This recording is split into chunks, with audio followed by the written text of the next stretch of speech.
Alors, l'analyse que je fais de notre impuissance politique, c'est que nous appelons démocratie son strict contraire.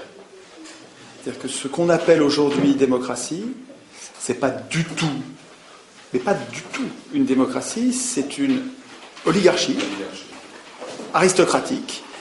Et c'est pas du tout par hasard ou par le jeu d'acteurs qui seraient véreux, vicieux. Pas du tout. C'est le mécanisme qui est au cœur de nos institutions est aristocratique, ça s'appelle l'élection. L'élection, ça consiste à choisir le meilleur aristocratie. Et on sait depuis des milliers d'années qu'une aristocratie débouche, se transforme toujours en oligarchie, c'est-à-dire le pouvoir de quelques-uns. Une monarchie, c'est le pouvoir d'un seul. Démocratie, c'est le pouvoir du peuple. Démos, le peuple. Cratie, pouvoir. Et une oligarchie, c'est le pouvoir de quelques-uns, d'un petit nombre. Et on y est en oligarchie. Vous voyez bien que quelques-uns tiennent les manettes. Mais quelques-uns ne tiennent les manettes, non pas parce qu'ils sont particulièrement mauvais ou particulièrement rusés. Je voudrais insister sur la cause des causes, ça n'est pas le vice de ceux qui nous gouvernent. Pas du tout. Vous mettriez, si vous les tuiez tous, vous en auriez d'autres qui viendraient à la place si vous ne changez pas les institutions. Le problème, ce sont nos institutions. Et dans les institutions du monde, pour l'instant,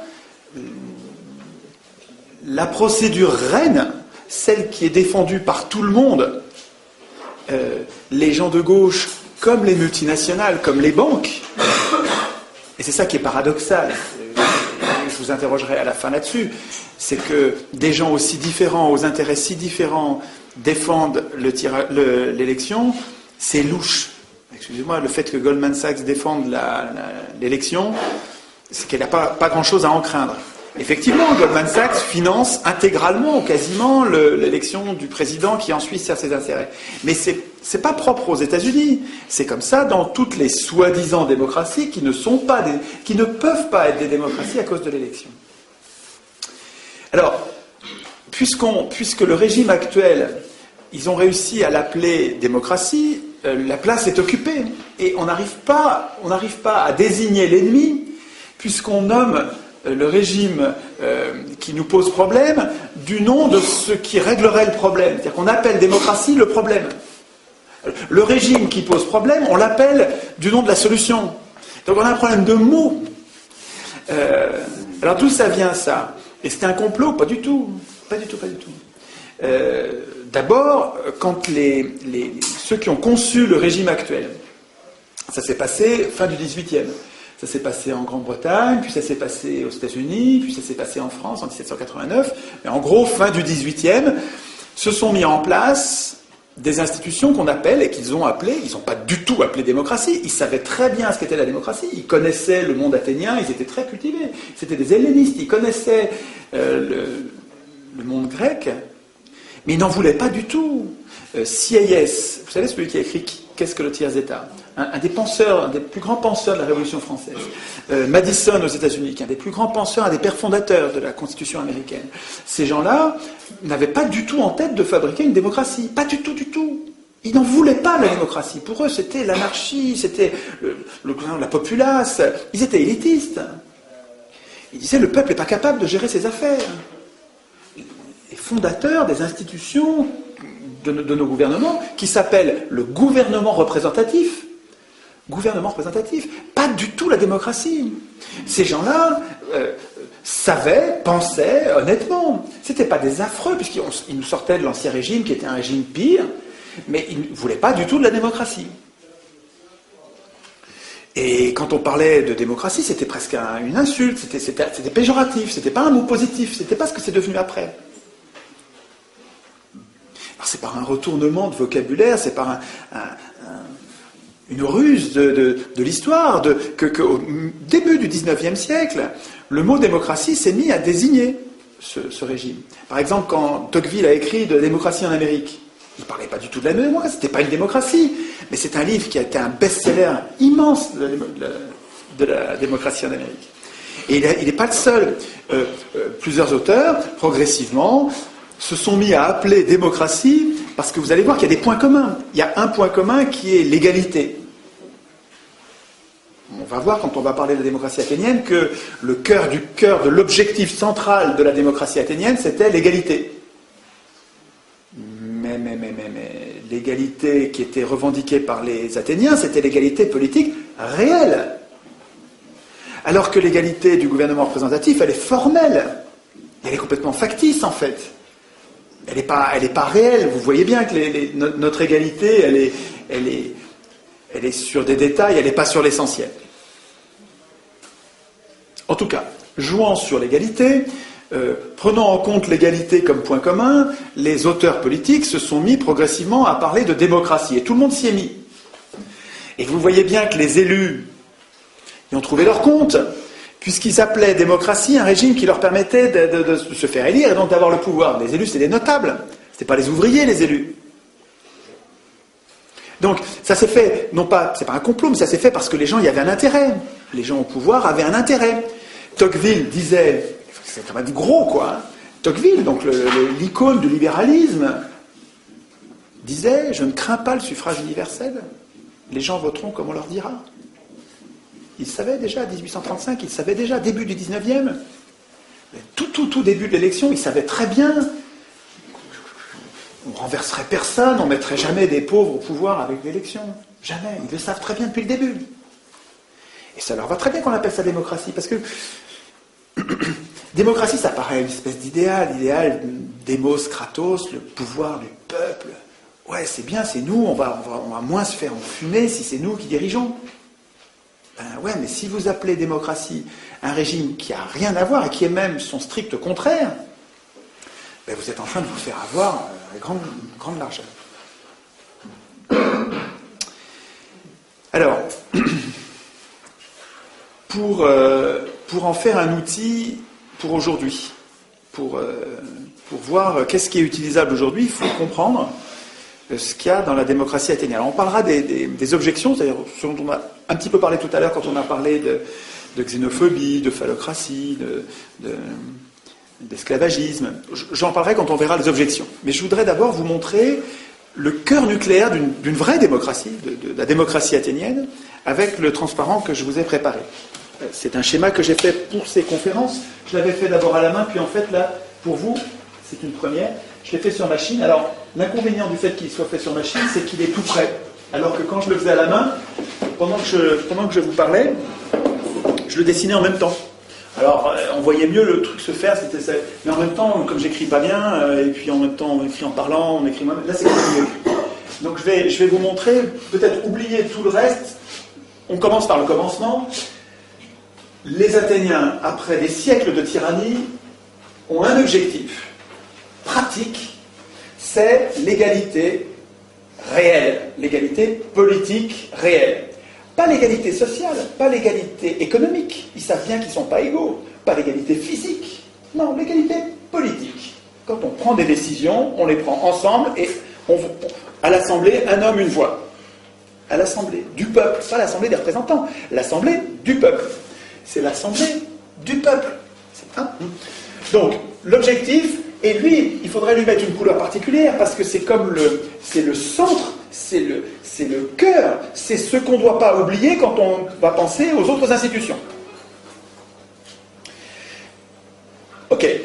Alors, qu'est-ce qu'ils ont constaté, les Athéniens? Et on constate, nous, la même chose. Ils ont constaté que le pouvoir corrompt, et il faut un peu de temps, mais au bout du compte, personne n'y résiste, même les plus vertueux deviennent corrompus, ils se mettent à poursuivre leur intérêt personnel au lieu de poursuivre l'intérêt général.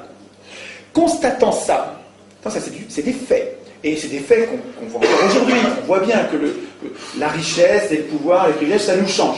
Et même si on est bon au départ, on est moins bon, comme les drogués qui avons besoin de notre drogue après, quand on a pris le goût, on a envie que ça dure, et cette envie-là passe avant l'intérêt général. Prenant acte de ça, ce que ne fait pas l'élection, prenant acte de ça, les Athéniens ont défini des sous-objectifs qu'il faut bien comprendre comme au cœur et indispensables. Premier sous-objectif et deuxième sous-objectif qui vont ensemble, c'est l'amateurisme politique. Donc il faut donc avec comme institution, donc là c'est en gris parce que c'est bon, En couleur, c'est en vert, ce sont des institutions. Et là, c'est des objectifs qui nous font choisir telle et telle institution. Mais donc, rotation des charges, ils font tourner le pouvoir, puisque le pouvoir corrompt, eh bien on ne leur laisse jamais longtemps. On fait tourner le pouvoir pour que ça n'ait pas le temps de les corrompre. Et puis le résultat, ça va être qu'il n'y a pas de professionnalisme. On ne veut pas de professionnel du tout, disaient les Athéniens. On n'en veut pas parce que c'est le cœur de la corruption. Bon, là, on n'est pas encore dans les institutions. On en est au cœur de ce qui a motivé la démocratie. La démocratie, elle a existé pour atteindre ses objectifs. Et on pourrait très bien prendre les mêmes pour nous aujourd'hui, en disant, on veut qu'ils soient amateurs, donc il faut que ça tourne. C'est parce qu'on veut qu'ils soient amateurs qu'il faut que ça tourne. C'est parce que ça tourne qu'ils seront amateurs. C'est complètement, ça va ensemble. Et tout ça va servir l'égalité. Comprendre qu'il y a une cohérence là-dedans. Et que si je laisse se former une caste de politiciens, je ne vais pas atteindre mon objectif d'égalité. Je vais avoir des professionnels et on ne va plus être égaux. Politiquement. Politiquement, hein, je ne parle pas d'égalité, je sais bien qu'on est inégaux, ils savaient bien qu'on est inégaux devant la richesse, devant l'intelligence, mais politiquement, il faut qu'on soit égaux. C'est ça, le projet démocratique, c'est ça. Bon, ce qu'il faut comprendre, c'est que ces deux sous-objectifs, on n'en est pas encore à des institutions, si peut-être sur les mandats courts et non renouvelables, mais les mandats courts et non renouvelables, c'est pas gérable avec l'élection. Vous n'allez jamais avoir les candidats en nombre suffisant pour alimenter des postes en mandats courts et non renouvelables. Vous ne les aurez pas à l'élection. Parce que quand vous élisez quelqu'un, le mécanisme qui vous a conduit à l'élire, c'est le même qui va vous conduire à le réélire. Et donc, l'élection, elle entraîne avec elle une stabilité du corps politique. Elle entraîne une professionnalisation, une sédimentation. Ça va être toujours les mêmes. Mais dans le génome de l'élection, il y a la professionnalisation de la politique.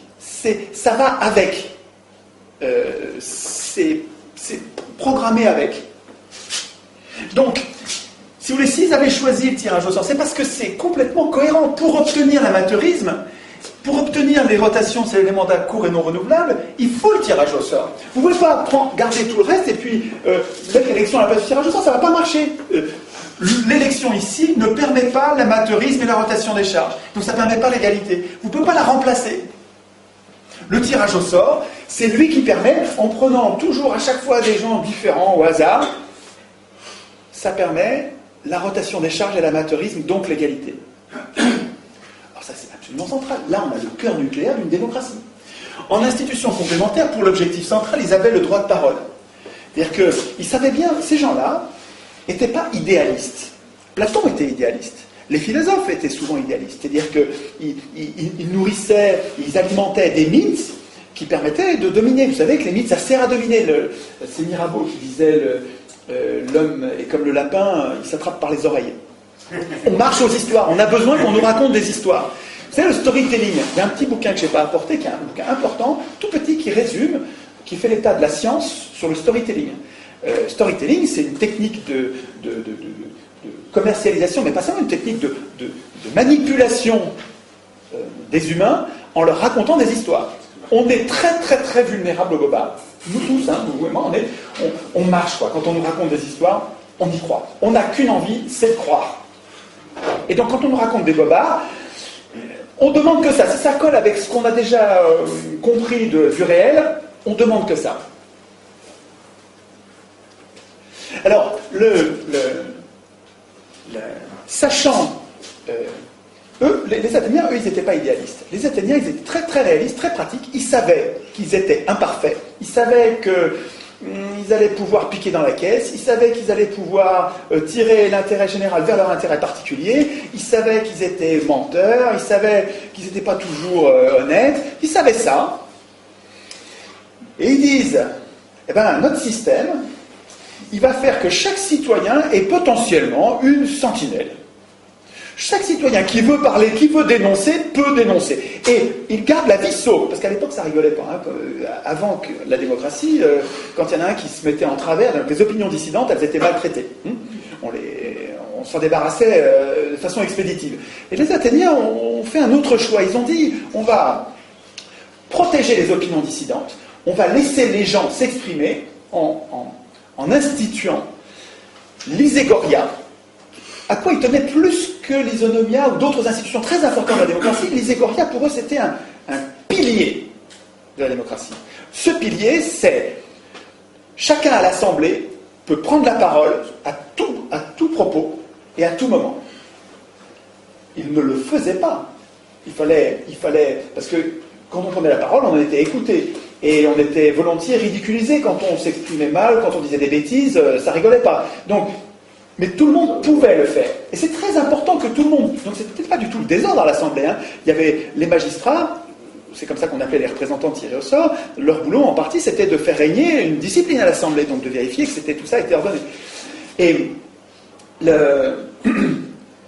mais le fait que chaque citoyen qui avait une révolte, quelque chose à dire, puisse le dire en gardant la vie sauve à l'Assemblée, c'est absolument essentiel dans l'hygiène de la démocratie. C'est-à-dire que ça, c'est la garantie que les Athéniens se donnaient que la démocratie allait durer.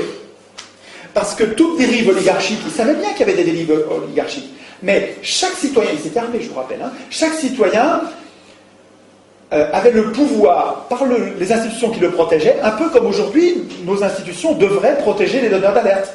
Les gens comme Fabrice Nicolino, comme Denis Robert, comme cette dame qui a dénoncé le Mediator, Irène Frachon, voilà, c'est ça. Donc, les donneurs d'alerte, on en a quelques-uns, des gratinés quand même, on en a des courageux qui se donnent du mal. Il faudrait que les institutions les protègent particulièrement, un peu comme le droit du travail, protège particulièrement les délégués syndicaux ou les délégués du personnel. Bon, les institutions athéniennes garantissaient à chacun ce droit de parole. Ça s'appelle l'Isegoria, c'est une institution essentielle. Et ça rendait les citoyens actifs. Le fait, quand vous donnez la parole aux gens et quand vous tenez compte de leurs paroles, mais les gens, ils se donnent du mal. Au contraire, quand vous avez des institutions qui font comme si ce que vous disiez n'avait aucune influence, mais ça dissuade les gens de se donner du mal. On se plaint aujourd'hui de citoyens passifs, mais les institutions rendent passifs. À quoi bon être actif, puisque de toute façon, ça ne changera rien. Imaginez à l'inverse des institutions qui soient ouvertes et qui font que vous puissiez changer quelque chose, vous allez devenir beaucoup plus actif. Regardez, en Suisse, qui n'est pas une panacée, mais qui est beaucoup plus démocratique, qui est probablement une des seules démocraties au monde avec le Venezuela peut-être, en Suisse, le fait que chaque citoyen puisse déclencher quasiment à lui seul, avec quelques amis co-signataires, puisse déclencher un référendum, c'est-à-dire poser la question à tous les Suisses. Non mais ça les rend vachement actifs. Quand vous allez en Suisse, c'est étonnant l'activité politique, quand vous en parlez, ces gens-là font de la politique. Beaucoup plus que nous. Alors c'est pas parfait, il reste... Les Athéniens eux-mêmes se plaignaient de la passivité, hein, on n'est jamais content, on voudrait toujours que ce soit... Mais enfin, c'est quand même... La cité d'Athènes, c'est dans l'histoire des hommes, de ce qu'on connaît, c'est la plus grande activité politique qu'on ait jamais connue. Il y a des institutions ouvertes font des citoyens actifs. Donc, et ces citoyens actifs alimentent l'amateurisme, rendent possible l'amateurisme. Et c'est parce qu'il y a un amateurisme que vous les rendez actifs aussi, parce qu'il y a une chance, chacun avait une chance d'être tiré au sort. Le tirage au sort, il rend plausible la possibilité que je sois un jour président d'Athènes. Un citoyen sur 4, le président d'Athènes était désigné au sort tous les jours. Tous les jours, tiré au sort. Et donc chaque citoyen pouvait dire, dans ma vie j'ai été une fois président d'Athènes. Et aucun pouvait dire je l'ai été 2 fois, parce que c'était non renouvelable. Ça tournait. Mais quand vous savez que dans le potentiel de ce qui va vous arriver, vous allez être un jour le porte-parole du groupe, et ça change complètement votre rapport à la politique. Vous vous mettez à faire de la politique de façon naturelle, parce que elle est partout la politique. Mais il faut pas mettre la charrue avant les bœufs. Il ne faut pas attendre qu'on se mette à nous à faire de la politique pour que les institutions changent. À mon avis, de bonnes institutions fabriqueront de bons citoyens. De bonnes institutions sont pédagogiques, elles sont une école. J'y reviendrai quand on parlera des jurés et de ce qu'en disait Tocqueville, parce que Tocqueville a écrit des pages formidables. Tocqueville était un défenseur acharné, enfin un défenseur fervent du tirage au sort. Et les mots qu'il utilisait, je vous les lirai texto, parce que Tocqueville s'est merveilleusement exprimé, c'est beau ce qu'il dit. Alors, c'était un aristocrate qui, je pense profondément, était antidémocrate, mais qui était honnête, c'est-à-dire que quand il décrivait sa pensée, il essayait de voir le bon côté de chacun des points de vue. Et c'est ça qui fait que Tocqueville est aimé par tout le monde, parce que tout le monde arrive à trouver ce qu'il veut dans Tocqueville, c'est que Tocqueville ne montre pas vraiment ce qu'il pense. Il y a d'ailleurs une lettre de son frère, on a la correspondance de Tocqueville avec son frère, et Tocqueville faisait lire les chapitres de la démocratie en Amérique au fur et à mesure où il l'écrivait. Et on a une lettre dans laquelle son frère, je ne me souviens plus de son prénom, lui écrit à Alexis Tocqueville, et lui écrit en lui disant « Ce chapitre que tu m'as envoyé là, on avait dit pourtant que tu montrerais pas ce que tu penses.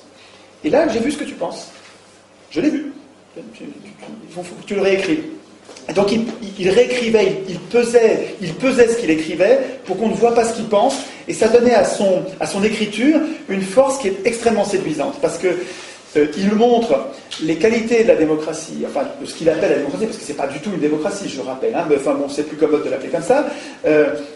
Il décrit le régime américain avec ses forces et ses faiblesses, avec une honnêteté qui est utile pour nous aujourd'hui. Parce que c'est vrai que le régime représentatif tel qu'on le vit, il a des travers qui nous conduisent à la dictature, une dictature douce que décrit Tocqueville et qui est celle qu'on vit en ce moment.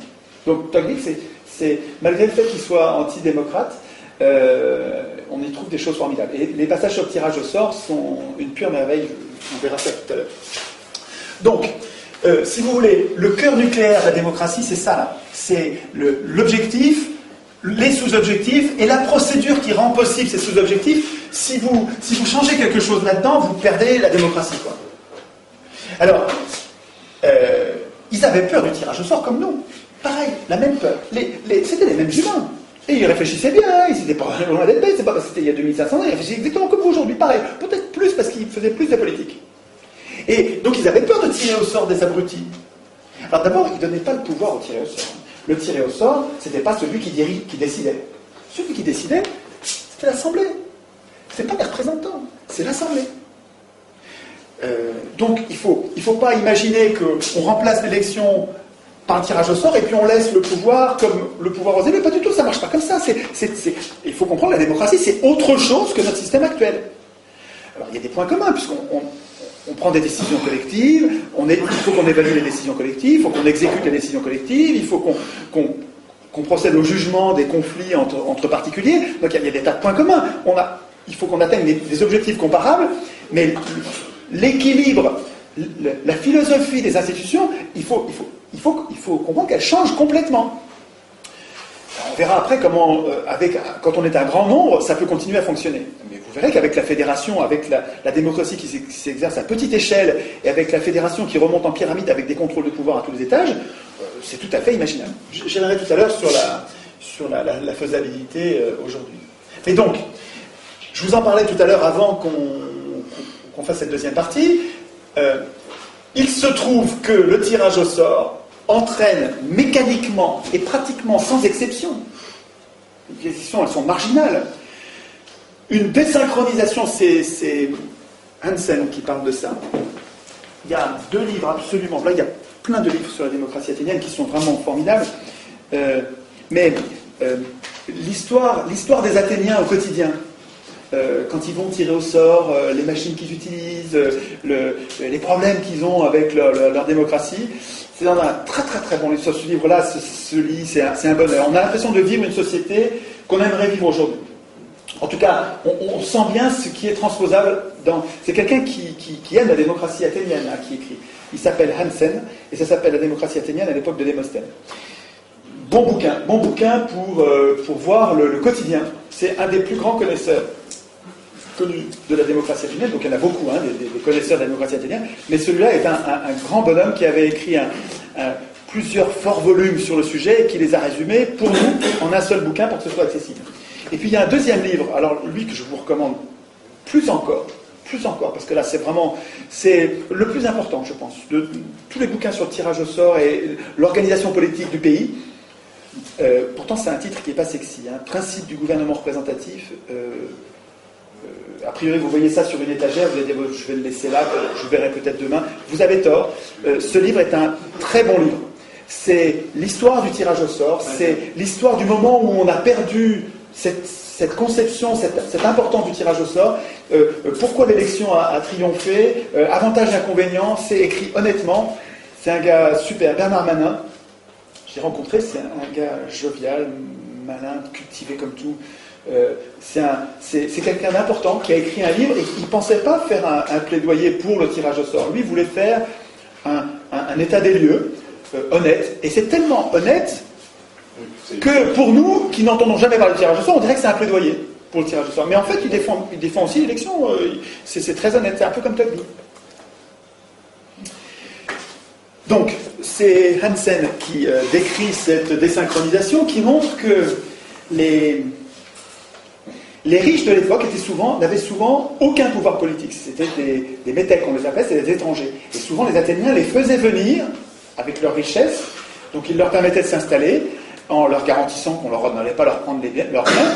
Et finalement, les riches, là, ces métèques, faisaient leurs affaires, ils vivaient très confortablement, ils s'étaient très bien installés, ils n'avaient aucun pouvoir politique, mais manifestement, pendant 200 ans, ça ne les a pas empêchés de prospérer. Et Athènes était une cité très prospère. Alors, je sais qu'elle était colonialiste, qu'elle était guerrière, qu'elle faisait des expéditions, comme tous les peuples de l'époque. Je ne dis pas qu'il faut vivre comme les Athéniens, je dis juste que, par rapport aux autres cités de l'époque, c'était une cité d'une remarquable stabilité, d'une grande prospérité, avec une activité politique intense, et surtout, moi ce qui me paraît transposable aujourd'hui, et le germe qui m'intéresse, Castoriadis, un philosophe immense, disait que Athènes c'est pas un modèle, parce qu'il y a tas de choses qu'on ne veut pas de la société athénienne, mais c'est un germe. Et il me semble que le germe il est là, ce truc-là qui fait que les riches ne dirigent jamais. Ça vous fait pas quelque chose, ça, et que les pauvres dirigent toujours. Eh ben, bon sang, eh ben, quand même. Eh ben, c'est quand même une grosse différence. En fait, c'est quoi, oui, c'est un détail, on va passer à autre chose. Non, ben, réfléchissez. Alors, bon, en tout cas,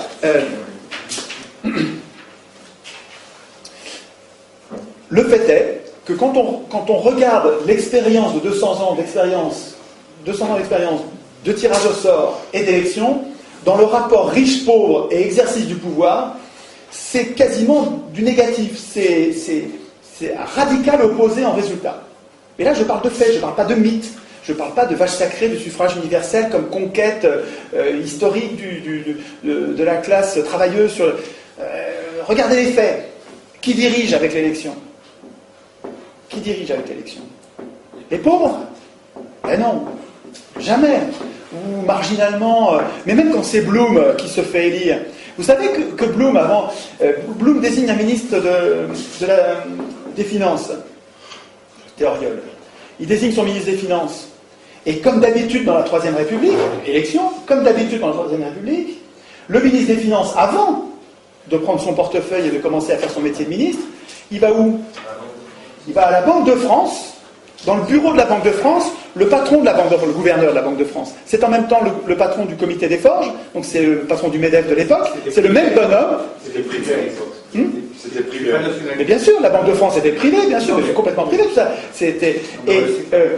Le ministre des Finances, avant de pouvoir être ministre des Finances, va promettre au gouverneur de la Banque de France, qui est en même temps patron du comité des forges, il va promettre quoi?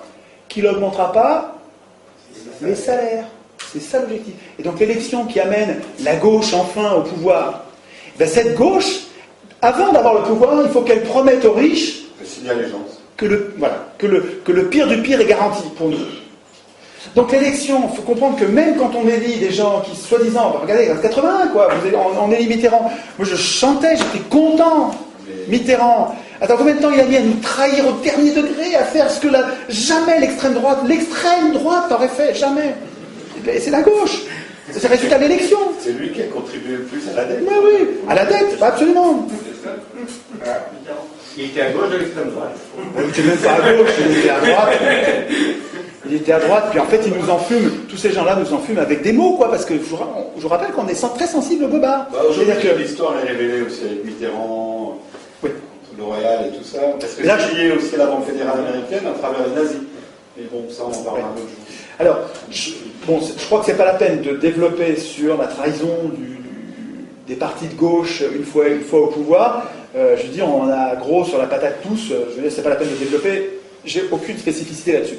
Moi, ce que je crois que ce qu'il y a d'original dans ce que je vous raconte, c'est sur l'alternative, qui n'est pas une alternative pour tout de suite, je suis désolé, ça va pas être immédiat, il faut d'abord qu'on se passe le mot entre nous et qu'on soit des millions à défendre cette idée. Tant qu'on sera une poignée, 100 ou 1000 personnes, ça ne suffira pas, ça ne changera pas. Il faut que ça se diffuse, c'est-à-dire qu'il faut que chacun d'entre nous, on fasse ce boulot d'explication pour comprendre, pour arrêter de croire aux bobards, aux histoires, aux mythes, et puis qu'on regarde les faits, et puis quand on regarde les faits, qu'on s'aperçoit que, attends, on est en train de nous dire que c'est ça le progrès social, mais qu'on n'arrive pas au progrès social tant que c'est les riches qui dirigent. Les riches, ils ne veulent pas du progrès social. Non. Regardez l'expérience des Athéniens, c'était il y a 2500 ans, et c'est quand même intéressant. Alors, sur le plan pratique de l'organisation, il reste que si on devait tirer au sort aujourd'hui les gens, on a quand même peur de tirer au sort. Alors moi, dans les assemblées, ils me disent, et si on tire au sort Le Pen? Ils ont peur de Le Pen. Ou si, vous savez, les gens de Le Pen, si vous dites on tire au sort un communiste, ça leur fait le même effet. Bon, si on tire au sort quelqu'un dont on n'a pas envie du tout. Les Athéniens, ils avaient la même peur. Ils avaient exactement la même peur. Ils avaient peur de certaines personnes qu'ils ne voulaient en aucun cas. Ça existait aussi, déjà à l'époque. Et pourtant, c'est ça qu'ils ont choisi, et ça a très bien marché. Donc, c'est qu'ils ont trouvé autre chose. Alors, c'est cette partie-là dans laquelle j'ai regroupé une série d'institutions, donc elles sont toutes en vert. Vous trouvez ça sur le site, hein, vous le trouvez, et puis les commentaires, ce que je suis en train de vous dire, vous le trouvez aussi, y compris ce que j'aurais oublié, puisque là je parle en improvisant, mais je vais peut-être oublier un point ou deux, mais vous le retrouvez, il y a le texte, ce qui me semble être, en oubliant pas grand-chose, à dire en commentaire de ça. Donc c'est dans ces institutions-là que les Athéniens se sont protégés contre le tirage au sort, n'importe quoi. Alors, il faut comprendre que donc vous avez compris, c'est des mandats courts non renouvelables. Les mandats courts, c'était 6 mois, 1 an, rarement plus d'1 an, et non renouvelables. Non renouvelables dans la même fonction. C'est-à-dire que si j'ai été tiré au sort pour une fonction, je peux être tiré au sort pour une autre fonction, mais plus pour celle-là. En tout cas, il y avait des variations.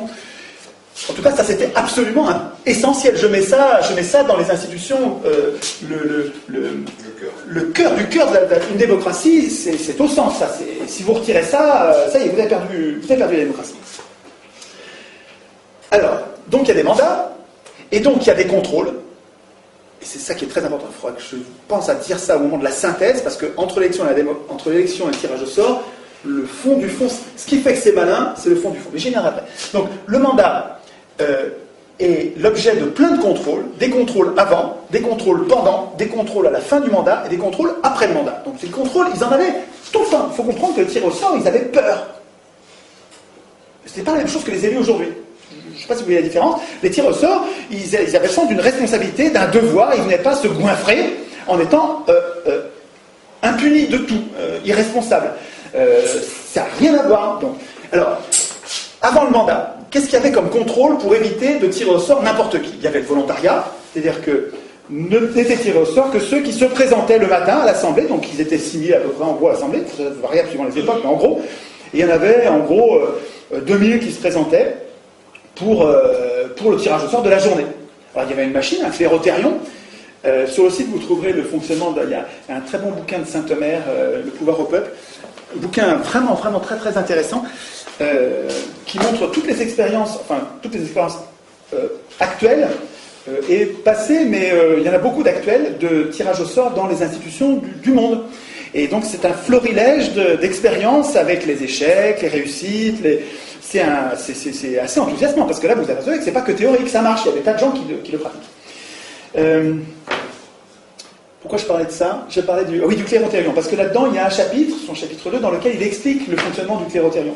Et qu'il explique que tous les matins, les boules blanches, les boules noires, c'est marrant à voir, c'était très matériel, tout le monde pouvait vérifier, un peu comme nous dans les bureaux de vote, vous pouvez y aller, vous avez intérêt à y aller pour vérifier que tout se passe bien. Là c'est pareil, le clérothérion, la machine à tirer au sort, tout le monde pouvait regarder, puis c'est assez rustique, donc c'est difficile de tricher, c'est pas un ordinateur. Le coût des machines à voter par ordinateur, où sont les armes, quoi, pour le casser, ou on y va avec une hache, quoi, hein, parce que là c'est évident qu'on va se faire enfumer, quoi. Les machines à voter, il ne faut pas accepter les machines à voter, c'est évident. On s'est fait enfumer. C'est déjà le cas, c'est fou qu'on les fait. En tout cas, le matin, il y avait du volontariat. Alors ce que soulignait Montesquieu, c'est que cette institution du volontariat, ça on pourrait discuter sur le forum de mon site, on discute sur le fait de savoir est-ce qu'on tire au sort parmi des volontaires ou est-ce qu'on tire au sort parmi tout le monde et on leur permet de refuser ce qui fait qu'on ne retient que les volontaires, mais volontaire ça n'a pas le même sens, suivant qu'ils soient volontaires avant ou qu'ils veuillent bien après. Parce que celui qui veut avant, c'est quelqu'un qui veut le pouvoir. Alors en fait, quand c'est quotidien et que ça tourne comme ça, et que c'est mandat court non renouvelable, on ne peut pas dire ça comme ça. C'est pas la même chose que pour les élections. Mais enfin, quand même, notez la différence. Quand quelqu'un est candidat, ça n'a pas le même goût que quand il a été désigné, il n'a rien demandé, et il accepte pour le bien commun. Et vous allez voir qu'il y a plein de gens qui ne veulent pas le pouvoir, mais qui acceptent de le faire parce que c'est comme ça que ça marche, parce que c'est des gens bons. Il y en a plein comme ça. Et ces gens-là n'ont pas du tout les mêmes qualités que ceux qui sont actuellement au pouvoir, qui sont là, évidemment, pour se goinfrer. Enfin, c'est incroyable. Enfin, on va me traiter de populiste, de démagogue, de fasciste bientôt, je sens, parce que je suis anti-parlementaire, et puis bientôt de nazi. Voilà. N'empêche que quand vous voyez quelqu'un qui a à la fois, qui cumule plusieurs mandats de député, de conseiller de ceci, de conseiller de cela, et puis qui en plus va faire des gages d'avocat pour se goinfrer encore quelques dizaines de milliers d'euros de plus, mais c'est à vomir, c'est vraiment de la cupidité. Donc ces élus, enfin ce qu'ils deviennent, ils ne sont pas tous, il y a quelques élus qui sont tout jeunes, et quand ils sont au début, ils ne sont pas encore corrompus, mais en gros quand même, ils sont vraiment là pour se goinfrer. Quand on imagine, quand on voit comment ils vivaient à l'époque, là, ça n'a rien à voir. Là, ils avaient le sens d'un devoir, ils ont été récompensés, pas par de l'argent. Alors, à la participation à l'Assemblée, on les payait, mais rien, on les payait une demi-journée d'ouvrier. Donc on les payait vraiment 3 francs 6 sous. Et puis ensuite, quand on les récompensait, vous verrez en parlant de récompense, c'était des honneurs. C'est pas de l'argent, des honneurs. Les humains, ils marchent bien à l'honneur. Il y a des tas de gens qui font des tas de choses pour l'honneur, pour la gloire, pour l'impression d'avoir servi le bien commun, et que le regard des autres leur suffit, le regard des autres reconnaissant, ça suffit. Il y a plein de gens qui marchent à ça. Attends, il faut être un peu malade mental pour ne marcher qu'à l'argent. Hein. Je veux dire, faut être un peu détraqué, quoi, un peu drogué, un peu déséquilibré. Mais tout le monde n'est pas comme ça. Il y a beaucoup de gens qui se contentent de la relation à l'autre, de la relation pacifiée et reconnaissante à l'autre pour se donner du mal. Et donc, les institutions fonctionnaient comme ça. En tout cas, Montesquieu soulignait, donc, je parle du volontariat, il soulignait que c'était très important pour le tirage. Le tirage au sort n'était pas parfait, selon lui, mais il était rendu vertueux par les institutions complémentaires qui venaient corriger ses défauts. Et il disait, le volontariat faisait que le volontariat et les punitions, parce que vous allez voir qu'il y avait des tas de punitions, le volontariat, la combinaison des deux faisait que il y avait peu de volontaires. Parce que quand vous savez que vous allez être puni, vous y allez si vous avez un vrai projet, si vous sentez qu'il faut le faire pour la cité. Vous avez le droit de démissionner? Je ne sais pas s'ils avaient le droit d'être... Ils avaient le droit d'être révoqués, mais je ne sais pas s'ils avaient le droit de démissionner. Je ne suis pas sûr de ça. Enfin, je ne sais pas, il faudrait vérifier. Je n'ai pas lu ça, donc ça ne me dit rien. Nous, je pense qu'ils s'engageaient, et alors ce qui est marrant, c'est de voir comme ils étaient mis en accusation à la fin, au moment de la reddition des comptes ou après coup, et ils se défendaient, et ça marchait, hein, en disant, mais attendez, souvenez-vous quand même que je suis comme vous, quoi, hein, et ça marchait comme défense, parce que les gens voient bien qu'il s'est dévoué, il a accepté d'être tiré au sort, il s'est donné du mal. Bon, ça n'a pas été un oligarque, ça n'a pas été un profit, et on ne le punit pas. Donc il y avait un risque de punition, mais il n'y avait pas du tout, évidemment, toujours des punitions. Alors, donc, le volontariat, associé au risque réel de punition éventuellement sévère, ça pouvait d'ailleurs aller jusqu'à la mort, hein, enfin bon, c'est pas ça parce que c'est pas transposable, mais enfin, je veux dire, c'était des punitions sévères, pour l'époque. La combinaison des deux faisait que le volontariat était un vrai filtre par rapport aux affreux, ou aux débiles, ou aux gens que vous redoutez par rapport au tirage au sort. Vous comprenez ce que je veux dire? Ce que je veux dire, c'est que par rapport à l'objection, on va avoir des idiots. Non, on va se débrouiller pour en éviter une bonne partie comme ça. Ensuite, il y avait la docimasie qui était une sorte d'examen, pas un examen de compétences, parce que égalité politique, on a tous la même compétence politique.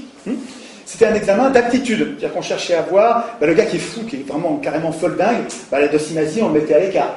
Ou le gars qui s'occupait pas bien de ses parents. C'est marrant que ce soit si important pour eux. Le gars qui s'occupait pas bien de ses parents, il était mis à l'écart, il pouvait pas. Enfin bon, il y avait comme ça des aptitudes qui permettaient de mettre à l'écart. Donc encore un filtre qui permettait. Alors nous, si nous écrivions nous-mêmes nos institutions, ben on prévoirait, on y réfléchirait, et on dirait de quelle docimasie on veut, quel est l'examen de passage, qu'est-ce qu'il faut pour, en faisant attention à ce que ce ne soit pas un privilège, quoi, mais à ce que, pour nous éviter ce qui nous fait peur. Mais voilà donc un examen avant. Et puis il y avait l'ostracisme. Et l'ostracisme, aujourd'hui, c'est devenu un mot très négatif. L'ostracisme, faire preuve d'ostracisme, aujourd'hui, c'est mal. Mais à l'époque, c'était non seulement il n'y avait pas de connotation péjorative, mais ça faisait partie de l'hygiène de base de la démocratie. C'est-à-dire que l'ostracisme, ça vient de ostracon, qui est un bout de poterie.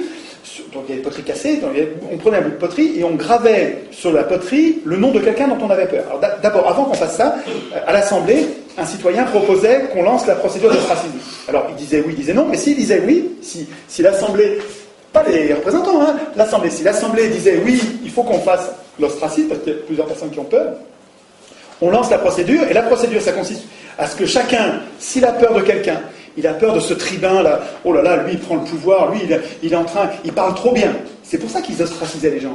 Hein. Lui il parle trop bien, ou bien lui il est en train de magouiller, il nous fait peur pour une raison X ou Y. On grave son nom sur un ostracon, donc sur un petit bout de poterie, et ensuite on compte les ostracons, on compte les noms. Et celui qui avait le plus de fois son nom gravé sur les ostracons on le tuait pas. On lui prenait pas ses biens, on le déshonorait même pas, mais on le mettait à l'écart de la vie politique pendant 10 ans.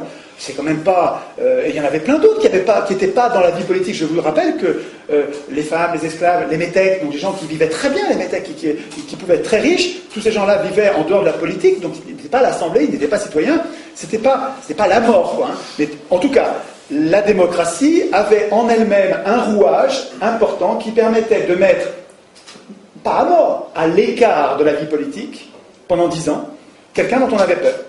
Donc, rendez-vous compte encore que c'est quelque chose qui nous manque aujourd'hui. Aujourd'hui, quand on vous présente deux candidats, prenez l'exemple que vous voulez dans le passé récent de votre pays, vous avez deux candidats qui vous paraissent deux affreux. Qu'est-ce que vous faites ? Vous êtes coincé, vous avez le choix entre la peste et le choléra. Vous n'avez même pas le vote blanc qui vous permet de dire « mais je veux qu'ils rentrent tous les deux chez eux ». On pourrait avoir un vote blanc qui dirait, le sens politique du vote blanc, c'est je veux d'aucun de ces gens-là, ou la question que vous me posez, elle est débile, je ne veux pas de cette question. Le vote blanc, il sert à dire, rentrez chez vous avec votre question, ou rentrez chez vous les candidats et mettez-moi d'autres candidats. Et pourtant, le vote blanc, il est interprété comme valant, comme nul, et il est mélangé avec les nuls et jeté à la poubelle. C'est révoltant. Mais pourquoi ? Qui a écrit ces règles ? Qui a écrit les règles qui mélangent le vote blanc avec les votes nuls ? C'est des élus. Mais c'est normal qu'ils écrivent ça. On peut presque pas leur en vouloir. C'est notre faute d'avoir laissé les élus écrire la Constitution. C'est juste notre faute. J'insiste, hein, c'est votre faute à vous, chacun, et puis à moi, hein, parce qu'on les laisse faire. On ne devrait pas laisser les élus écrire la Constitution. Sinon, ils n'écrivent pas le respect du vote blanc, ils n'écrivent pas le référendum d'initiative populaire, ils n'écrivent pas les mandats courts et non renouvelables, évidemment, ils n'écrivent pas une chambre sur deux tirée au sort au moins, voire deux chambres tirées au sort, ils n'écrivent pas les jurés citoyens, ils n'écrivent pas toutes les institutions dont on a besoin. Bon, là j'anticipe sur la fin, mais en fait elle soigne de partout. C'est pas aux hommes au pouvoir d'écrire les règles du pouvoir, c'est pas aux politiciens de métier, c'est pas aux hommes de parti d'écrire les règles du pouvoir. Même si c'est le parti que vous aimez bien. Comprenez, prenez du recul. Si vous êtes d'un parti, vous pouvez évidemment, puisqu'on n'a que ça pour se bagarrer, donc je ne vais pas vous faire le reproche d'être dans un parti, mais ce qu'il faut comprendre, c'est que, quel que soit votre parti, il faut que vous compreniez que si vous aspirez au pouvoir, ben, votre honneur, c'est de ne pas écrire la Constitution. Et si en même temps vous aspirez au pouvoir, et en même temps vous voulez écrire la Constitution, ben, vous êtes déjà dans une dérive oligarchique, vous êtes en train déjà d'être un voleur de pouvoir. Vous êtes en train de vous préparer à être juge et parti, d'écrire des règles pour vous-même et d'enfumer tous les autres. Ce qui s'est passé avec la Constitution européenne. Européenne, évidemment, européenne, française, De Gaulle qui écrit pour lui-même. Oui, non, mais les exemples, ils sont tous. Tu prends toutes les constitutions du monde, à part celle du Venezuela, et à part celle-là, évidemment, qui a été écrite par Solon, Clisthène, Solon est parti après avoir écrit les règles, il est parti pendant 10 ans. Donc il n'a pas écrit les règles pour lui-même, comme par hasard. Il a écrit une démocratie. La suite. Alors la suite. Oui, parce qu'il faut que Alors, ça c'est des contrôles avant. Contrôle pendant, facile à comprendre. les tirés au sort étaient révocables. Si on s'aperçoit qu'un tiré au sort se met à défaillir, à pas faire son boulot comme il faut en cours de mandat, l'Assemblée peut à tout moment le révoquer. Donc voilà, ça vous rassure pas ça? Attends, est-ce que vous avez ça avec les élus? Non. Eh ben voilà, quand même. Donc, mais ça va avec, hein. Tous ces contrôles-là, ça va avec. Je reviendrai après en prenant du recul. Le point commun de tout ça, c'est qu'on assume que les gens ne sont pas bons. Voilà. On assume les conflits, on assume l'imperfection des gens, on assume que la vertu n'est pas naturelle, n'est pas spontanée, n'est pas innée. On assume ça, et dans les institutions, comme on a compris ça et on l'assume, eh bien on met des contrôles partout. Et donc après ça, vous pouvez moins vous en occuper. J'y reviendrai tout à l'heure, mais vous verrez que finalement ce système-là il est beaucoup plus robuste pour les grandes structures, la grande taille. Si l'Europe était bâtie sur ce modèle-là, ben vous pourriez vous en désintéresser parce qu'il y a des contrôles partout. Alors que là, avec l'élection qui présuppose qu'ils sont... Alors on pourrait aussi s'en intéresser, on pourrait faire les deux. Ce qu'il faut comprendre, c'est... On y verra, quand on parlera d'une objection qui consiste à dire oui, mais le tirage au sort ça valait parce qu'ils étaient petits, alors que l'élection on est plein. C'est juste le contraire. L'élection il faudrait qu'on soit petit, et le tirage au sort ça marcherait mieux si c'est dans un système de grande échelle.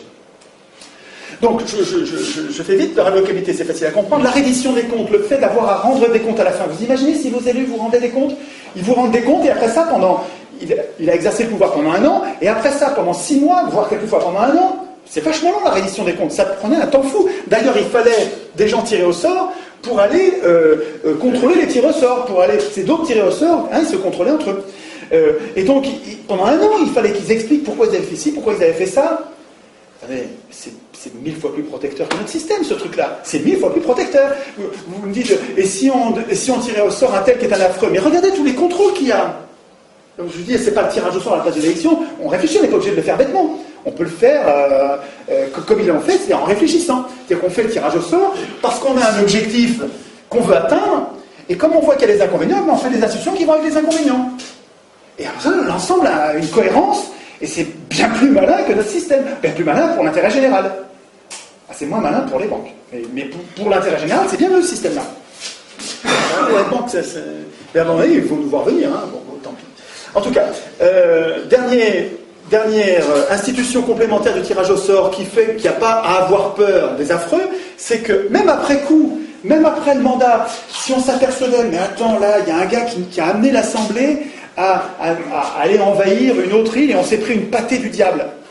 Donc le gars qui nous a amené à prendre cette décision, on va donc c'était les angéliques, c'était la possibilité de mettre en cause publiquement, donc d'accuser publiquement, donc ça veut dire que n'importe qui devient potentiellement l'accusateur de quelqu'un qui a fait du tort à la démocratie. Alors peut-être qu'il faut le tempérer, ça, je vous donne juste c'était des pistes tout ça pour nous, et après ça on verra peut-être qu'il faut limiter les contrôles, qu'il n'y en ait pas trop pour pas paralyser les gens, donc en tout cas, dans les institutions athéniennes, ça rigolait pas. Après la fin du mandat, l'Assemblée pouvait changer de décision en disant non mais là ce qu'on a fait c'est une bêtise, on revient dessus, ça s'appelait le graphé paranomon, une procédure qui permettait de revenir et de changer, c'est-à-dire que mais oui, exactement. La société athénienne avait bâti des institutions qui lui permettaient, comme n'importe quel être vivant, de prendre des décisions et de savoir que peut-être elle allait se tromper, et quand elle se trompait, de changer, de revenir en arrière.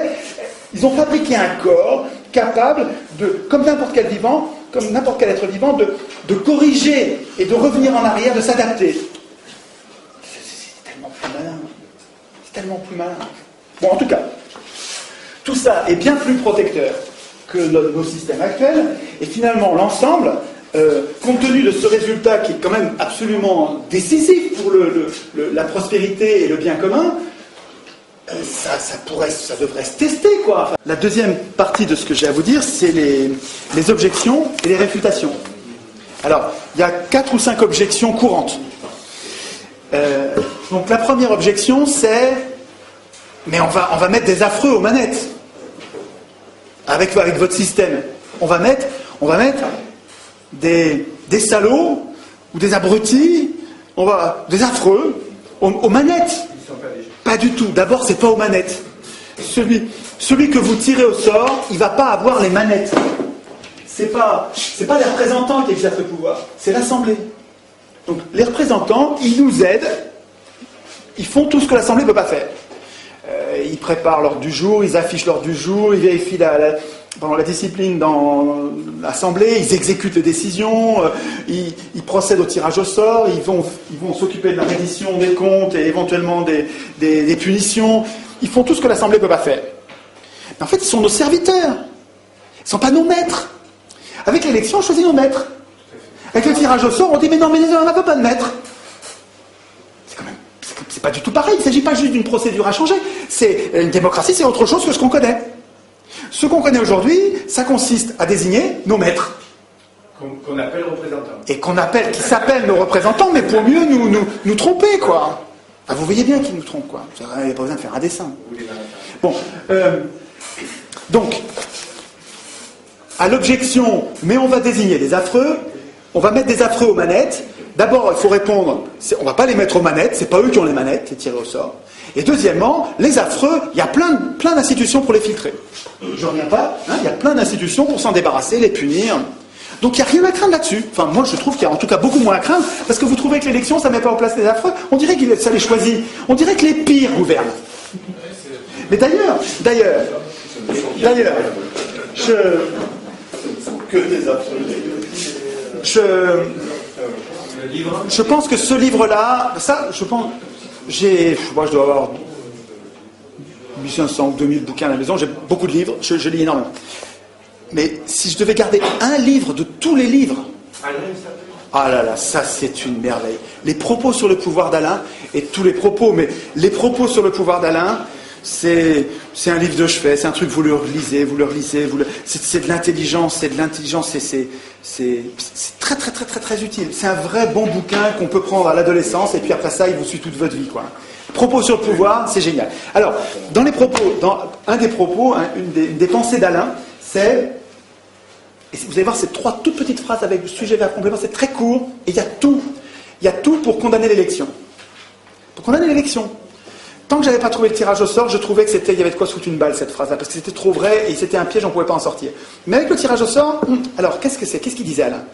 Il disait, les gens bons ne se soucient pas de gouverner. C'est une façon en vieux français de dire, ils ne veulent pas gouverner. Les gens bons n'ont pas envie de gouverner. Tout est là. Autant dire que les pires gouverneront. C'est vrai que si vous avez un système de l'élection qui repose sur la candidature et que les gens bons ne veulent pas, ne seront pas candidats, ben vous allez avoir que des affreux. Eh bien oui, les pires gouverneront, mais on y est. On y est. Regardez, vous avez Paulson au gouvernement des États-Unis. Vous avez Dick Cheney, vous avez Paulson, Dick Cheney, Rumsfeld, des diables. Tous, la crème de l'horreur. Obama n'est pas mieux.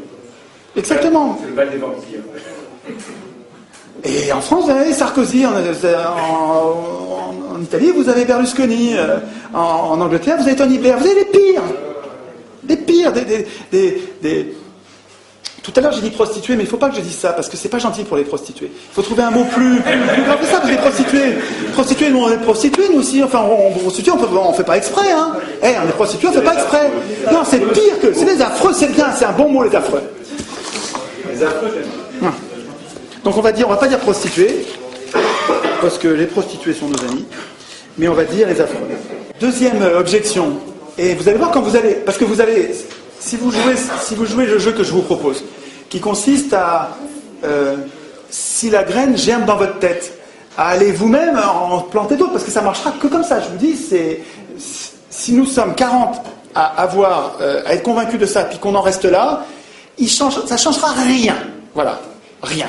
Si par contre, la graine que je vous propose de cultiver, non seulement vous la faites grandir, vous allez lire, vous la renforcez vous-même, vous lui mettez de l'eau, de l'engrais, elle devient belle dans votre tête, et puis que vous allez la semer ailleurs, vous aussi, dans 40, alors là, oui, ça va se développer très vite. Ah, là, oui, très vite. Donc, les objections dont je vous parle, il faut que vous les connaissiez, et puis vous connaissiez les réfutations, parce que ils vont vous répondre la même chose, les gens, ce que je veux dire. Donc, la deuxième objection, c'est...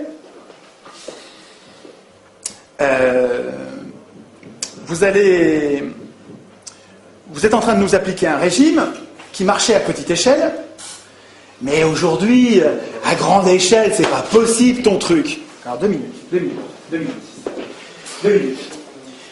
L'élection, là, ça fait le pari qu'on connaît les gens. Puisqu'on élit, ça veut dire qu'on les connaît. Non. Ah bah si. Ah bah, comment tu fais pour élire? C'est-à-dire choisir si tu les connais pas.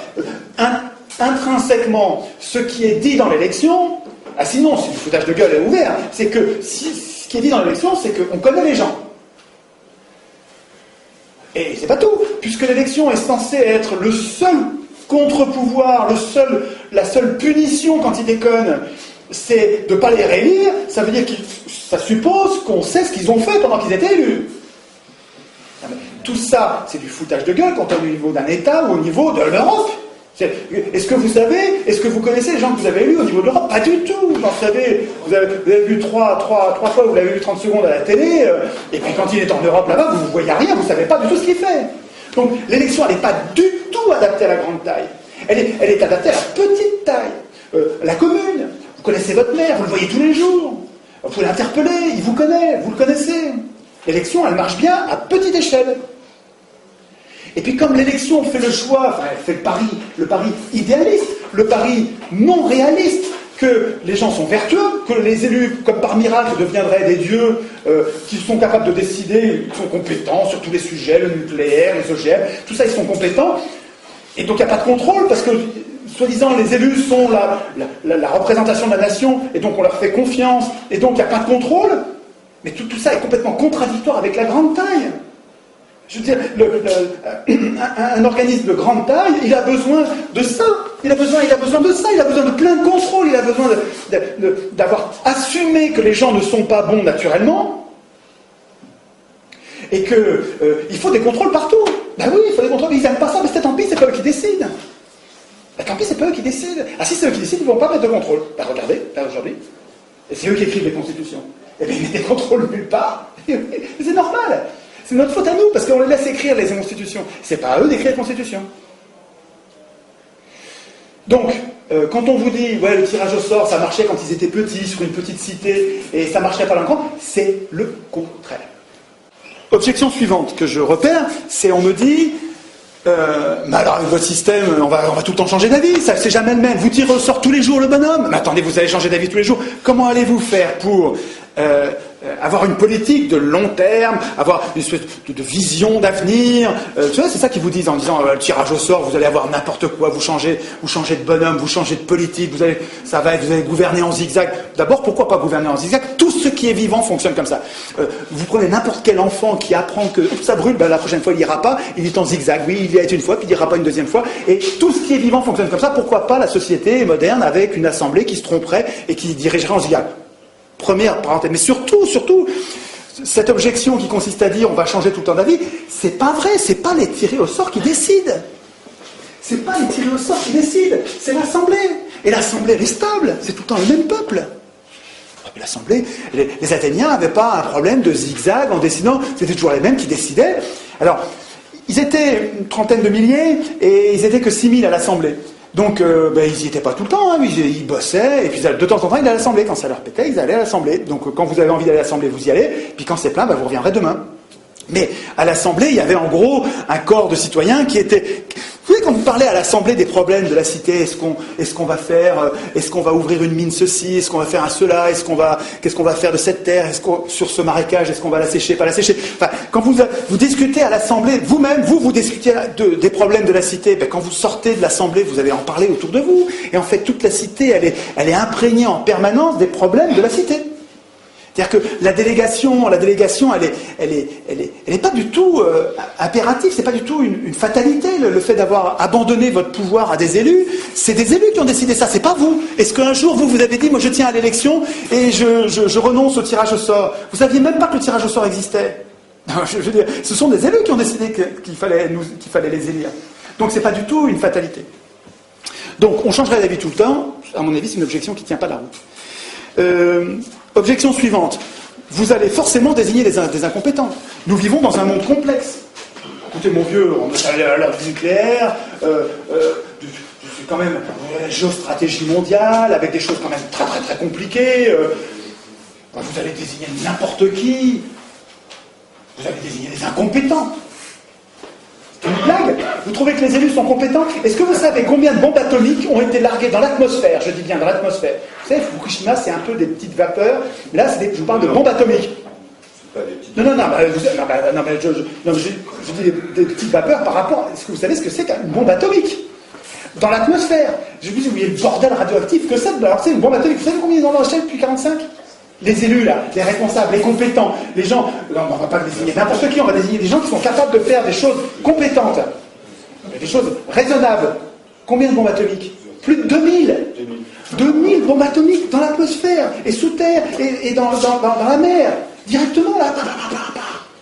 Il y a une animation, il y a un artiste qui a fait donc une recension de toutes les explosions, avec leurs dates, et qui a fait une petite vidéo qui dure, je ne sais plus, une dizaine de minutes, et vous avez le temps qui passe avec 1 seconde tous les mois, et puis, je ne sais plus, à peu près, peu importe la gradation, et puis vous avez le premier truc qui pète juste avant Hiroshima, c'est dans le désert d'Amérique, et puis après ça vous avez poum poum, vous avez les deux coups de Hiroshima et Nagasaki, ça se calme, puis après ça recommence à péter dans le désert des États-Unis, puis ça se met à péter, je ne sais plus dans l'ordre, si je crois qu'après c'est l'URSS qui commence à faire péter,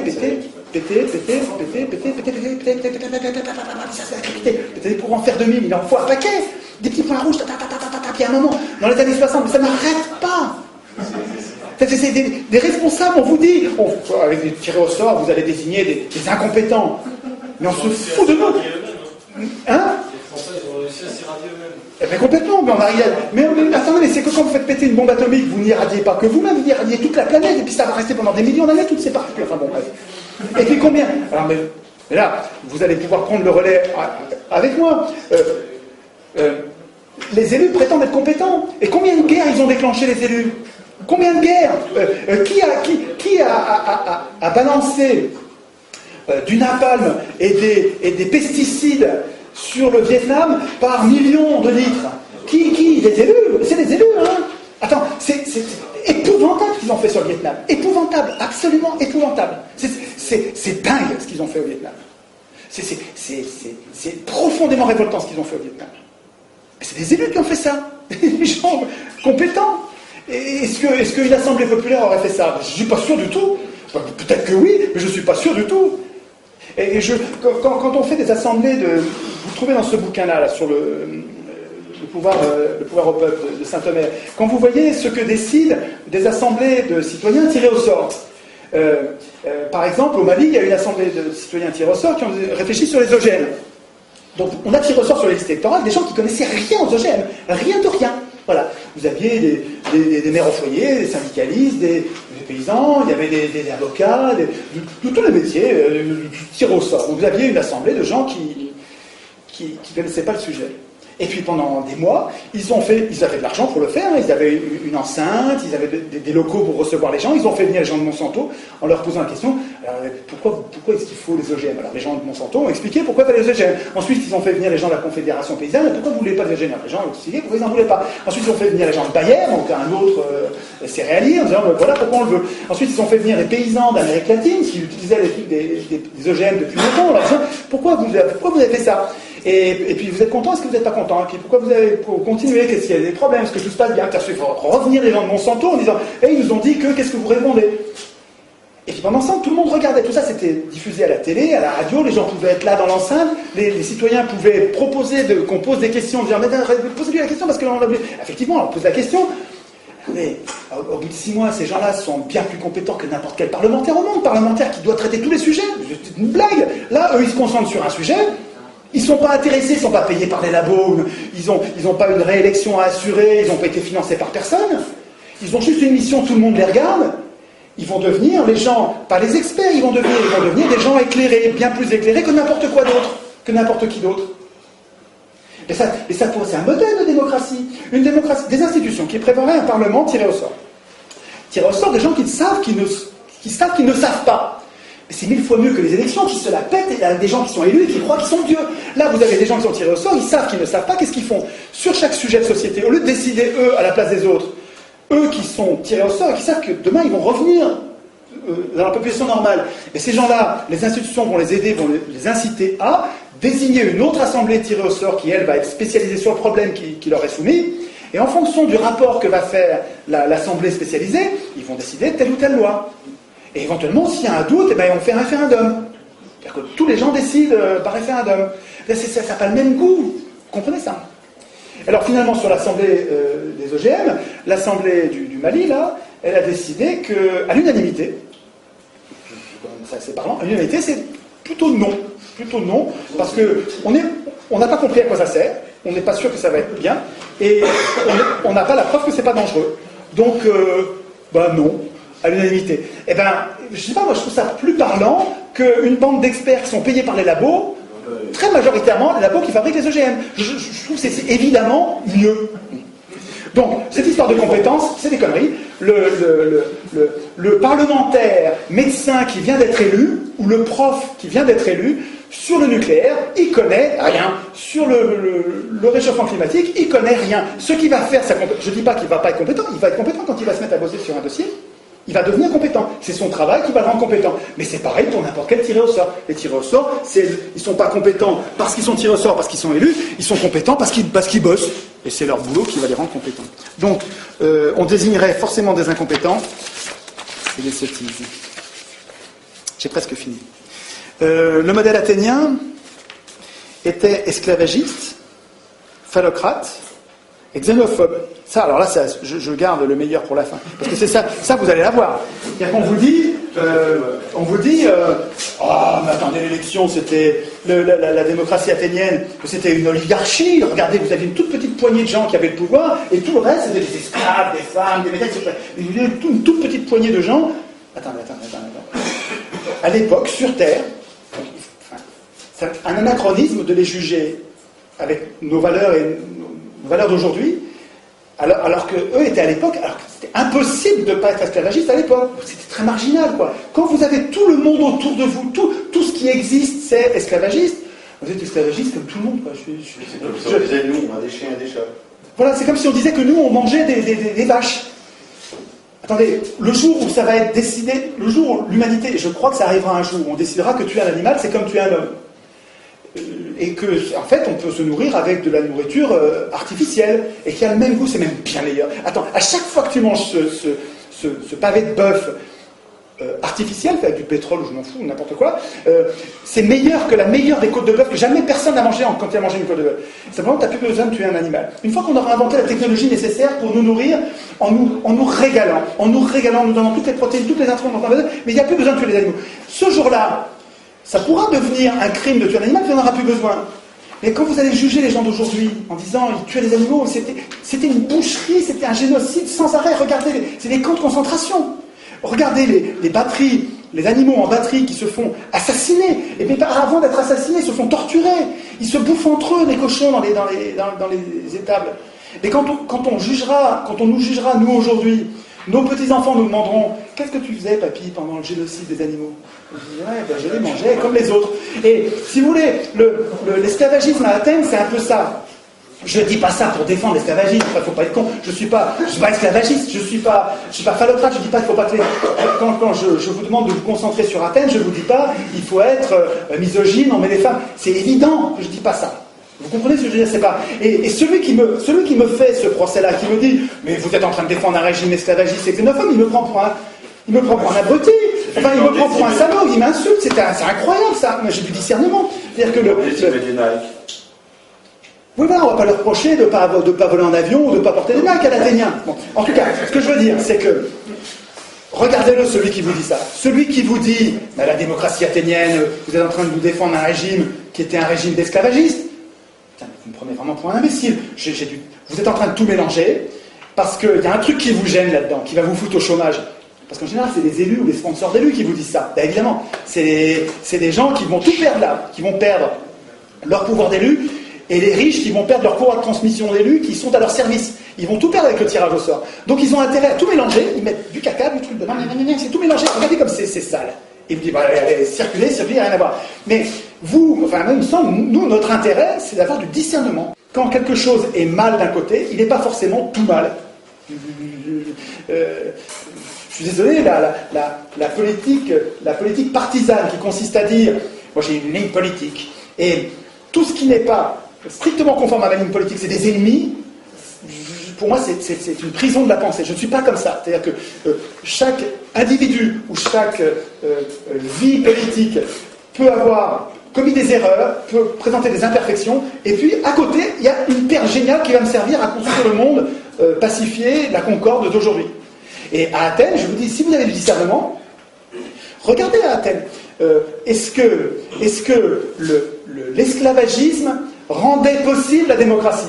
Et si vous répondez oui, absolument, la démocratie n'était possible que s'il y avait l'esclavagisme, alors là, oui, ok, je dirais c'est vrai. Donc c'est un système qui porte en lui quelque chose d'inacceptable, et on laisse tomber. Mais est-ce que c'est vrai? Alors, il y a un peu de vrai, mais qui n'est pas vrai du tout. Un peu de vrai, c'est que c'est parce qu'il y avait des esclaves qu'ils avaient du temps pour faire de la politique. C'est parce que les femmes s'occupaient de la maison, de la tambouille et de la culture, de l'agriculture, que les mecs pouvaient aller faire de la politique. C'est vrai, ça c'est vrai. Mais aujourd'hui, avec le pétrole, les énergies fossiles, avec les machines, on a des esclaves de fer qui remplaceraient mille fois plus de travail et de temps libéré que les esclaves de chair de l'époque. C'est-à-dire qu'avec des machines, de simples machines, on pourrait très bien travailler beaucoup moins et avoir le temps de faire de la politique, et puis pas que de la politique, faire aussi de la philosophie, de la musique, des conversations et jouer. Donc, ce que je veux dire, c'est que l'esclavagisme, peut-être qu'à l'époque, ça rendait possible la démocratie, mais aujourd'hui, on n'a absolument pas besoin de l'esclavagisme pour que ça marche. On a d'autres moyens qui nous libéreraient du temps, le temps nécessaire pour... Il faudrait surtout qu'on se débarrasse de nos parasites, parce que c'est parce qu'ils nous piquent des milliers de milliards tous les ans, tout le temps, qu'on est obligé de temps travailler. Si les richesses que nous créons par notre activité, par notre industrie, par nos efforts, si nous les répartissions correctement, sans se les faire piquer par quelques privilégiés, on aurait beaucoup moins besoin de travailler. Beaucoup moins, genre 2 jours par semaine. Et la retraite à 50 ans. Et oui. Mais oui, il suffit de se débarrasser de nos parasites. Mais pas les parasites, pas les gueux qui volent la mobilette, ou qui sont... c'est pas du parasitisme, c'est rien ça. Je parle de gros parasites. Des parasites qui vous volent des milliers de milliards, les vrais, c'est ceux-là qu'il faut s'occuper en priorité. Les obèses financiers. Les obèses financiers, voilà. On aurait beaucoup de choses à... Donc, sur l'objection, vous avez compris que sur l'objection, modèle athénien, esclavagiste, phallocrate, xénophobe, pour moi, c'est hors sujet. Je trouve. Si je prends du recul sur tout ça, comment se fait-il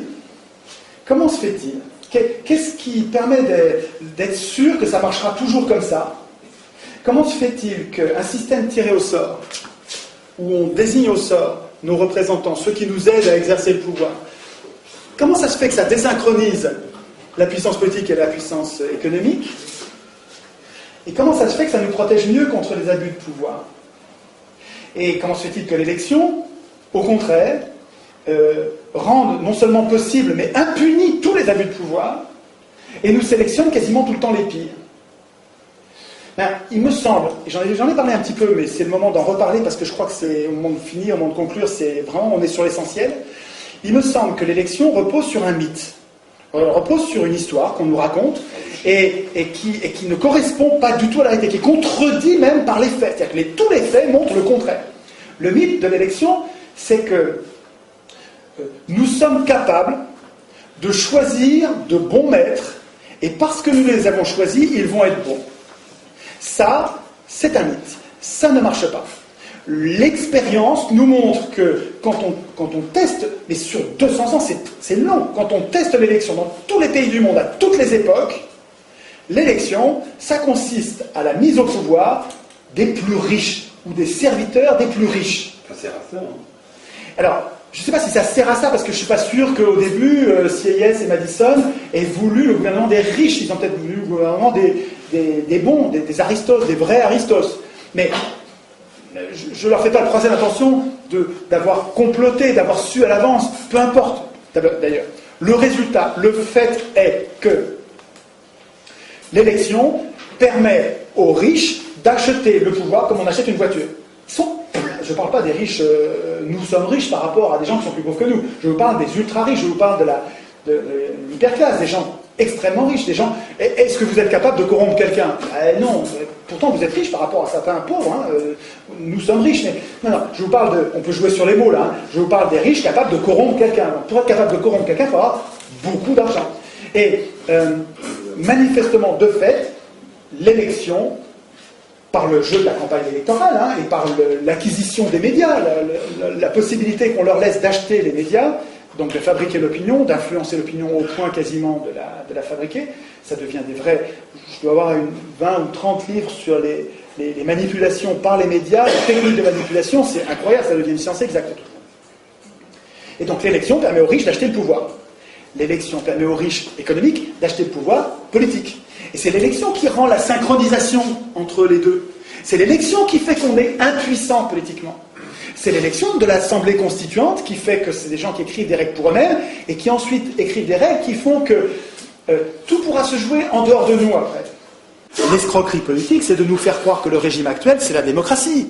C'est quand même, vous vous rendez compte, bon ça fait 1 heure que j'en parle, mais vous rendez compte maintenant de l'énormité qu'il y a entre le nom qu'on donne à notre régime aujourd'hui et ce qu'il est vraiment. Et est-ce que vous comprenez que c'est ça le piège? C'est ça. On n'arrive pas à fabriquer l'alternative parce que on a, si vous voulez, vous savez, il y a une image que j'aime bien, j'en parle pas là, mais ça me vient là maintenant, c'est les chefs indiens, les Indiens d'Amérique, étaient des sociétés avec des chefs et sans pouvoir. C'est marrant comme tout, c'est Pierre Clastre qui explique ça. Il a vécu avec eux, et c'est vraiment les travaux d'anthropologues tout à fait marrants, parce que ils savaient, les Indiens savaient qu'ils avaient à craindre du chef, un peu comme les Athéniens savaient, ils ne voulaient pas que... Et donc eux, les Indiens, ils se sont débrouillés autrement avec les chefs. Ils ont fait un grand fauteuil de chef, ils ont pris un bonhomme, ils l'ont désigné, il ne peut pas refuser, et s'il refuse, il se fait zigouiller, donc il accepte. Et on le met à la place du chef. Et le chef, il n'a pas de pouvoir. Il a juste le pouvoir de parler. Et il parlait tout le temps. Et pendant qu'il parlait, on passait devant, l'air de ne pas l'écouter. On le méprisait, on le négligeait. Il parlait et on passait sans l'écouter. Et son boulot, à lui, c'était de tenir la place au chaud de chef pour qu'il n'y ait pas un gars qui devienne notre chef sans nous. C'est marrant ça. C'est-à-dire qu'il savait qu'il voulait pas. Il savait que les gens ont tendance à. Il y en a qui ont tendance à devenir des chefs, des leaders. Pour se prémunir contre ces gens-là, il y avait une place de chef. Elle était occupée par un mec qu'on mettait, on ne lui mettait pas de pouvoir, il fallait que lui nous fasse des cadeaux. Je vous jure, c'est vrai, hein. Il fallait que le chef fasse des cadeaux à son peuple. Et quand les gens n'étaient pas contents, il lui en faisait voir, il risquait pour sa peau. Comme ils se méfiaient des chefs, et ce qu'ils avaient trouvé pour pas être emboucanés par leur chef, c'est marrant. Eh bien, on dirait qu'on est victime un peu de ça, avec des gens qui ont fait un système qui n'est pas la démocratie, qui ont tout à craindre de la démocratie. Ils ont tout à craindre de la démocratie, les oligarques, là. Si la démocratie voit le jour, c'est fini pour eux. Ils n'ont plus de pouvoir, ils ne peuvent plus abuser. Alors qu'est-ce qu'ils font? Leur système détestable, injuste, ils l'appellent comment? Et c'est le même truc que les Indiens, mais à l'envers, quoi. Hein. C'est-à-dire qu'ils nous tiennent à l'écart avec ce mot-là. Quand ils appellent démocratie le système qui est son strict contraire, comment on fait pour résister? On s'est fait prendre un mot clé, là. Je reviens à Lepage dont je vous parlais tout à l'heure. Lepage a un travail, Franck Lepage, et les gens du pavé ont un travail sur les mots qui est absolument génial. On retrouve la novlangue. Vous connaissez Orwell et le travail qu'il a fait sur la novlangue, c'est-à-dire sur un État totalitaire qui nous domine par les mots. En nous retirant les mots capables de désigner l'ennemi, en nous retirant ces mots-là, en les criminalisant, en les ridiculisant, en les remplaçant par d'autres inoffensifs, on se met à l'abri des coups quand on est oligarque. Et ce que fait Orwell, c'est de mettre à jour cette novlangue. Et ce que Franck Lepage et sa joyeuse bande, c'est vraiment une bande de gens formidables. Hein. Le Pavé, ça s'appelle. Pardon. Sur Google, vous tapez Le Pavé, et vous arrivez sur un site avec des vidéos et des ressources qui n'arrêtent pas de croître. Il faut aller voir les vidéos de Franck Lepage et puis de sa bande, ça vaut quelque chose. Une objection qu'on va nous renvoyer souvent. L'objection est est-ce que ce système va marcher avec des médias qui appartiennent aux oligarques? Vous savez que les 3/4 de la presse appartiennent à 2 marchands de canons et un marchand de béton. Pourquoi Rothschild achète Libération? C'est pas pour gagner de l'argent, il en perd. Pourquoi une autre banque achète Le Monde? Pourquoi une autre banque encore achète le Nouvel Obs et les Inrecuptibles? Pourquoi les banques achètent les journaux? Pourquoi les marchands de canons achètent les magazines et les télés? Pourquoi les industriels achètent des télés? C'est pas pour gagner de l'argent, c'est pas vrai. Ne croyez pas ça, c'est pas vrai. C'est pour manipuler. C'est pour manipuler parce que dans un système d'élection, comme vous choisissez les candidats, c'est très important de maîtriser l'accès à la candidature visible qui est la seule qui va pouvoir être élue. Mais la réponse que je ferai à cette objection, c'est que je vous rappelle que moi, mon cap, c'est, puisque la source, la cause des causes, c'est que ceux qui écrivent la Constitution ne devraient pas l'écrire parce qu'ils ont un intérêt personnel qui est contraire au nôtre, contraire à l'intérêt du plus grand nombre. Et puisque donc la solution, c'est de tirer au sort une assemblée constituante qui va être désintéressée parce qu'elle sera non seulement tirée au sort, mais en plus elle sera inéligible aux institutions qu'elle écrit, il me semble que cette assemblée constituante tirée au sort, elle va faire son compte à la situation médiatique.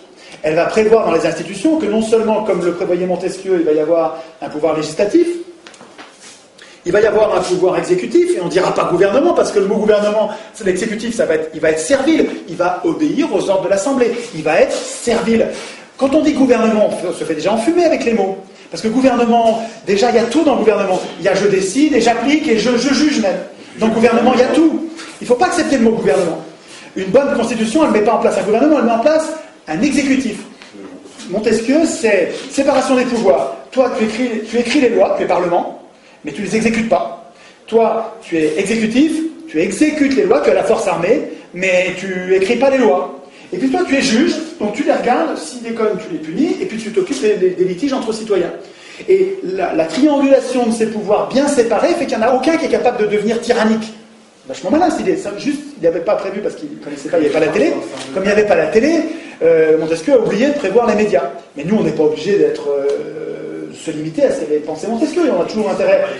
On sait bien, nous, que les médias sont un pouvoir plus important encore que le Parlement, et donc on va mettre les médias sous contrôle démocratique, avec des jurés citoyens qui ressortent, qui vérifient que tout se passe bien, et on va vérifier, et on va évidemment interdire à toute entreprise d'être en même temps entreprise et propriétaire d'un média, évidemment. Et du même coup, parce que je voulais, ce truc-là, vous le mettrez en place, vous n'allez pas le mettre en place, ils vous laisseront jamais faire un bout de ça, même un bout, ils vous laisseront pas faire. Donc, ce que je veux dire, c'est que ce projet-là, un projet de vraie démocratie, jamais ils nous laisseront faire. Ça se fera pas en étant gentil. Je veux dire, on va pas leur demander la permission. Ils vont dire oui, c'est pas comme ça que ça va se passer. Et donc, quand vous allez changer les choses, vous changerez en même temps les médias. Les médias, vous ferez. Et à mon avis, il n'y a pas que ça. Il va falloir penser à la monnaie. C'est-à-dire qu'il va falloir penser quand dans les institutions. Montesquieu n'en a pas parlé. Il a raté un truc parce que c'était en train. Montesquieu, c'était 18e, on voyait pas encore le projet, on voyait pas encore se former le problème du pouvoir bancaire.